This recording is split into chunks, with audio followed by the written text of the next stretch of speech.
ভাই এটা সিএসকের খেলা দেখে মনে হচ্ছে যে এইটা 5বারের চ্যাম্পিয়ন, মানে 5বার ট্রফি জিতা 5বারের চ্যাম্পিয়ন সিএসকে টিম।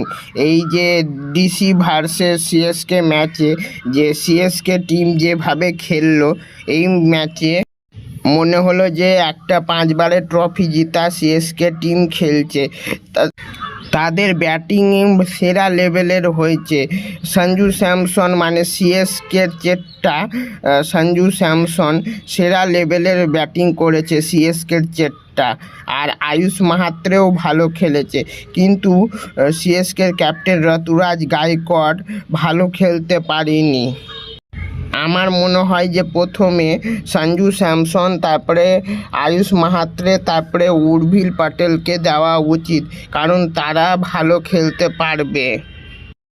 আর শিবম দুবেও মোটামুটি ভালো খেলেছে। সিএসকে টিমের ব্যাটিং ভালো হয়েছে, কিন্তু বোলিংটা জেমি ওভারটন ভালো করেছে।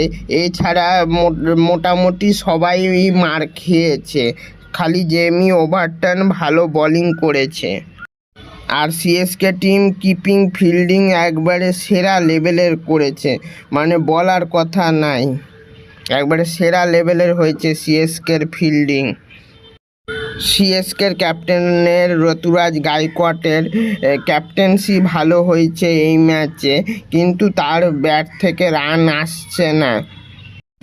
আমার মনে হয় সিএসকের ক্যাপ্টেন ঋতুরাজ গায়কোয়াড় যদি এইভাবে খেলতে থাকে, আমার মনে হয় এরপরে ঋতুরাজ গায়কোয়াড়কে ক্যাপ্টেন্সি থেকে বাদ দিয়ে সঞ্জু স্যামসন বা অন্য কাউকে ক্যাপ্টেন্সি দিয়ে দিতে পারে, আমার এটা মনে হয়।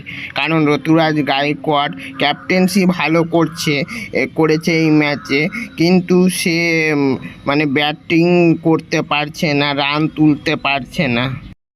আর ডিসি টিম মানে দিল্লি ক্যাপিটালস টিম যে এর আগের ম্যাচে 1 রানের যেই ধাক্কাটা খেয়েছে, তাদের মনে হয় এখনও সেইটি মনে আছে।